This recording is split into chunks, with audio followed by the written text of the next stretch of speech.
This is the third in a series of podcasts on the subject of positive psychology. This one is an aspect of flourishing called resiliency. The idea of resiliency is that people go through difficult experiences inevitably in life. They are simply a part of life, and bounce back from those difficult experiences with a greater or lesser degree of resiliency. Some people are incapacitated by what seem to be fairly small difficulties. Other people deal with enormous difficulties, and they continue to function with a high degree of effectiveness in their lives. Resiliency as an aspect of flourishing, which is an important part of positive psychology, is what we're looking at in this podcast. We're focusing our attention on Dr. Viktor Frankl. Dr. Frankl survived 4 German concentration camps during the Second World War, where he and his family and friends were incarcerated because they were Jews. Most of his family did not survive. As a prisoner in the concentration camps, Dr. Frankl saw hundreds, even thousands of people who died for reasons that he could not fully ascertain. That is to say, there was plenty of brutality and plenty of sickness and plenty of starvation, but there were times when people who were strong and vigorous and well-fed died, and people who were sickly and frail and malnourished survived. And Frankl found himself wondering what it was that made the difference between those who survived and those who did not.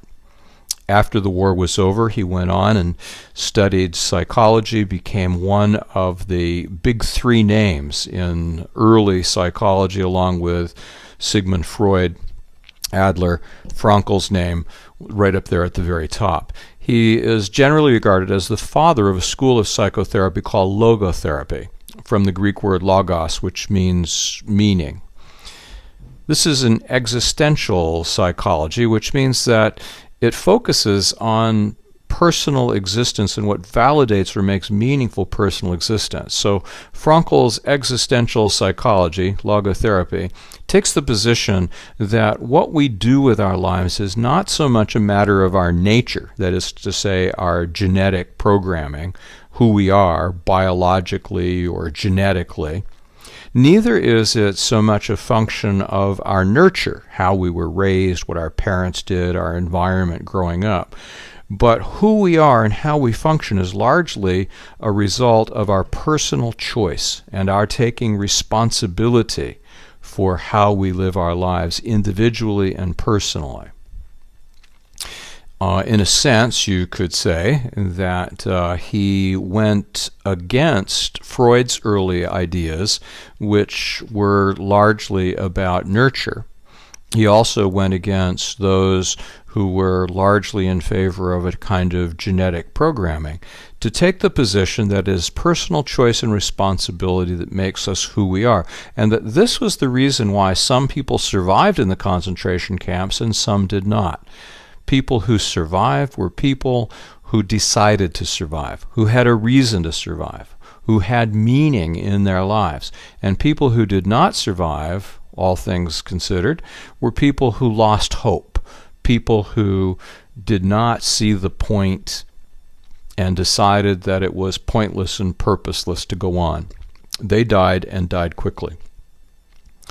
In his 1946 book titled Man's Search for Meaning, Frankl relates his experience in the concentration camp and describes his personal experiences with people who either did or did not find meaning and how that affected their survival. He goes on to describe his development of what he would later come to call logotherapy. A couple of significant quotations from the book. Here's one. Frankl says, when we are no longer able to change a situation, and by the way, Frankl does believe that there are many situations in life that we are able to change and should change, but there are also situations in life that we cannot change.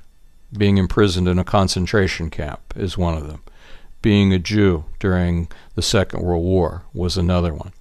And he suggests, as an example, just think of an incurable disease such as inoperable cancer. When we are no longer able to change a situation, just think of an incurable disease such as inoperable cancer, we are challenged to change ourselves.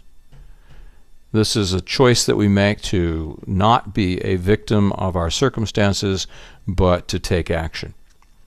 Frankl also quotes Nietzsche in a famous statement that says, "He who has a why to live for can bear almost any how."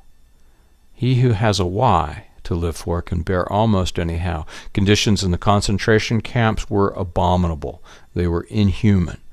But those who had a why survived better than those who did not. Out of Frankl's book come a few conclusions. One is that human beings are continually searching for meaning. It's not so much the sex drive or the drive for physical comforts or survival or the pain-pleasure principles that drive human beings to become what they are, but it's a search for meaning. Human beings are meaning-making beings, and they are constantly trying to find the meaning in their life and in their situations. Meaning is necessary for life. Without it, people die. Also, Frankl would say that meaning is a function of spirituality. Spirituality is, in fact, that part of the human being which demands meaning, which longs to make understanding of that which is happening in a person's life. Why do I have cancer? Where is God in all of this? Why did this happen to me?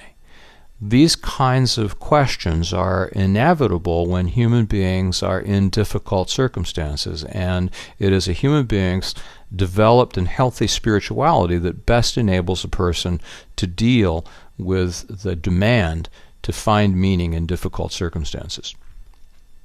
Resiliency correlates with spirituality. Those who are spiritually healthy people have a higher degree of resiliency than those who are not.